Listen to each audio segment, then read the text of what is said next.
Happy birthday to you.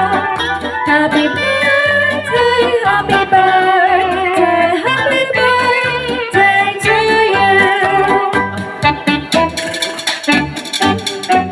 Thank you so much, everyone. We can feel the love and appreciation that you have for Sir Amado. And now, I'm asking Ma'am Zenaida to give a message to her husband.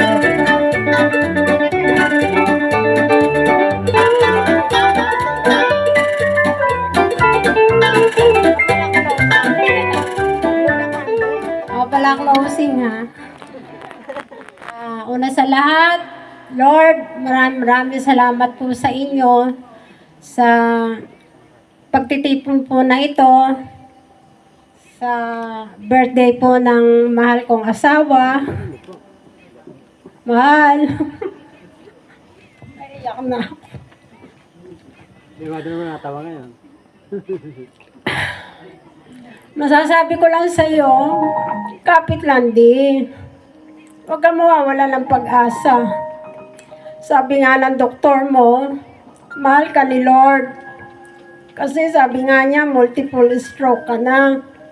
Wala na silang makita dun sa MRI mo, kundi puro itim na. Mahal ka ni Lord kasi hanggang ngayon, binibigyan ka pa niya ng buhay. Noong 29, ang wish mo, yung kasi talaga ang birthday mo, sabi mo, bigyan ka pa ng mahabang buhay ni Lord. Alam ko man, dinidinig ka ni Lord. Kasi alam niya, ang nasa puso mo. Napakabait mo sa mga anak mo at higit sa lahat sa akin. 42 years tayong nagsama.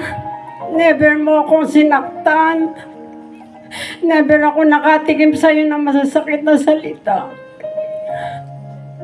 Puro pagmamahal ang pinakita mo sa akin. Lahat na gusto ko, sinuportahan mo. Wala na akong mahihiling hindi kay Lord. Salamat, ikaw ang binigay niyo sa akin. Dahil nung unang pagkikita natin, nagkakilala tayo. May girlfriend ka, may boyfriend ako. Pero hindi ko sukat akalain na tayo pala pinagtagpo ni Lord.